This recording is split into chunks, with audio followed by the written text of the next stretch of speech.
How's it going, everyone? It's Sam. I feel like yesterday was one of the first tests that we've had in a while for Bitcoin. We had a test at the beginning of the year where the ETFs were approved, everyone was super excited, and then Bitcoin fell 20%. The inflows were really strong then, and Bitcoin started to rally. But then in March, it got a little bit overheated. We went up to $73,000 on Bitcoin. And then all of a sudden, we went through the summer slow months.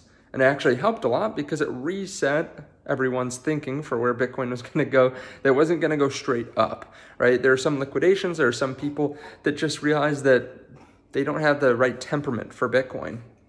And yesterday, I think we had one more of those situations where the Fed, Jerome Powell, said that they don't plan on holding Bitcoin. Right? They are not going to change the laws. That's not for them. That's what Congress does. And they can't hold Bitcoin.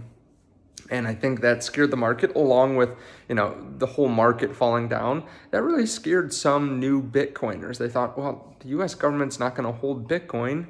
So that means that this whole narrative that everyone's talking about where Trump is going to buy Bitcoin is not going to happen. But they didn't. They stopped right there. They stopped thinking right there.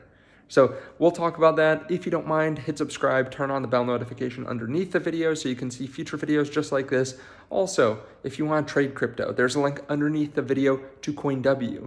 You can sign up. It's one of the great places to trade crypto. And when you sign up with my link, you can get access to a free private trading group with professional traders that help you answer questions.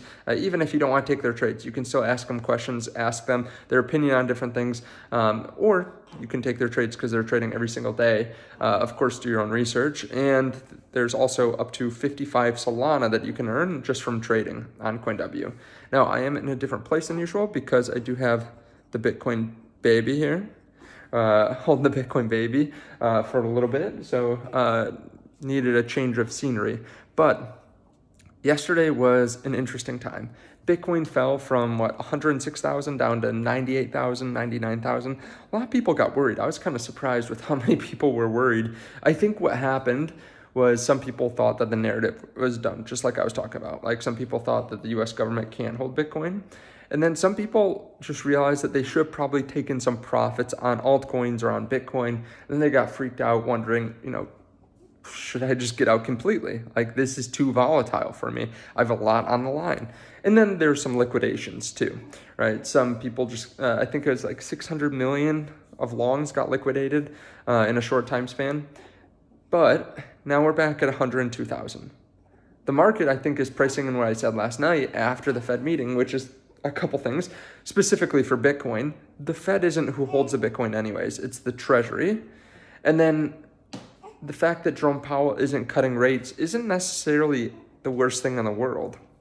I would much rather have him hold rates a little bit higher and have him say that the economy is good, that they've avoided recession, and for that to actually be the case, rather than they're cutting by 50 basis points every Fed meeting because the economy looks so poor, that people are losing their jobs, that there's no job market, there's high unemployment, all that kind of stuff, because that really does hurt Bitcoin long term.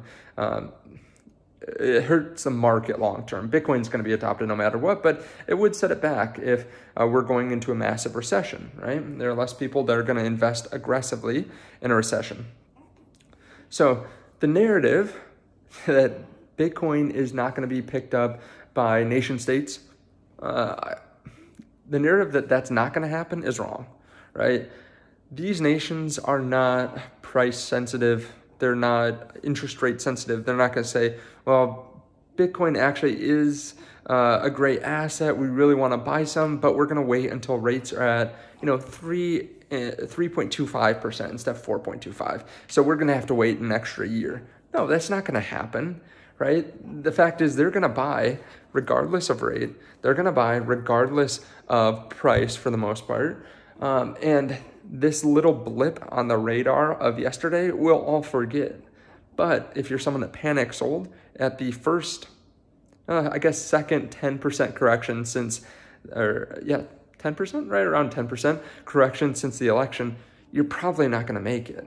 right? You need to spend more time in crypto. You need to do more research in crypto so you're a little bit higher convicted, or maybe you just have too much allocated towards crypto. I think you have to realize this is a long game, right? We're not in it for the next 2 days, 2 weeks.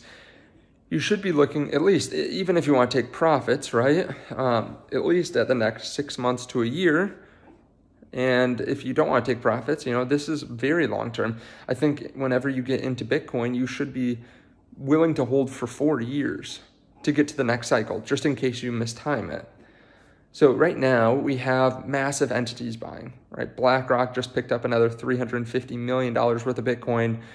We have the US potentially buying Bitcoin here soon. We have a lot of the ETFs outside of BlackRock buying Bitcoin. Like, they're some of the most successful ETFs ever, and they pale in comparison to BlackRock's.